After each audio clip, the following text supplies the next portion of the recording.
السلام. بالسنيده والقرفه والليمون غادي نوجدوا واحد العسيله لرمضان ان شاء الله باش نحضروا المعسلات. كتجيب معلكه رائعه، مكوناتها بسيطه وكتوجد بسرعه وكتجي بنينه فوق هادشي كامل. غنحتاج فيها 2 كيلو ديال السنيده. غادي ناخذ الكوكوط ديالي او الطنجره ديال الضغط، غادي نكب فيها ديك السنيده 2 كيلو. غنضيف ليها ديك الليمونه او الحامضه اللي قطعت دوائر. ممكن اننا نستعملوا حتى البرتقال، نخلطوا ما بين البرتقال والليمون و2 عويدات القرفه. وغنحتاج لترو ديال الماء عادي ديال الروبيني غنضيفوا لديك السنيده وغادي نخلط غير واحد التخليطه او واحد التحريكه خفيفه فوق سطح العمل. ما غنتسناش حتى تذوب ليا السنيده،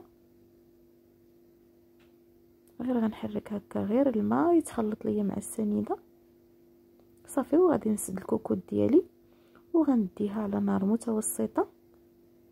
غادي نحسب ليها من الوقت اللي حطيتها فوق النار 40 دقيقه. من بعد ما دازت 40 دقيقه هذا هو الشكل ديال العسل ديالنا من بعد ما طاب. باش نعرفوه طاب، هاد لي غونديل او هاد الشرائح ديال الليمون الحامض كما كتشوفوا كيوليو قهويين، كيتغير اللون ديالهم. هذا دليل على ان العسيله ديالنا طابت صافي. غنزول هاد لي غونديل ديال الحامض والقرفه، وهنا كما كتشوفوا ضفت المسكه حره.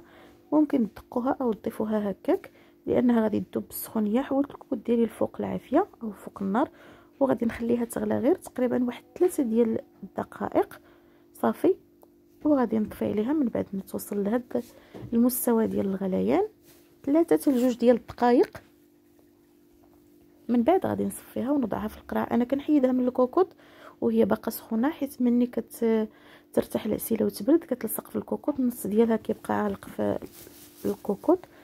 غنخليها تقريبا واحد الليله كامله، يعني طيبتها في الليل حتى الصباح ان شاء الله. وغادي نتقاسم معكم الشكل النهائي ديالها. وحطات ليا كميه كبيره تقريبا شي 2 كيلو ونص ديال العسيله اللي عطاتني. هذا هو الشكل ديالها.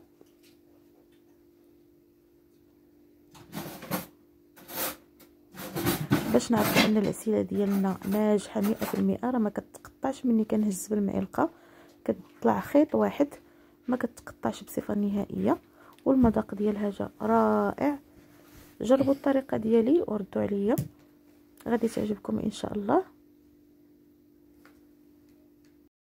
عسيله سهله ماهله في التحضير ديالها وغادي تنفعنا في هذا رمضان ان شاء الله. بارطاج ولايك الفيديو الى عجبكم. نتلاقاو في الفيديو الجاي ان شاء الله. خليت لكم الراحه، سلامه.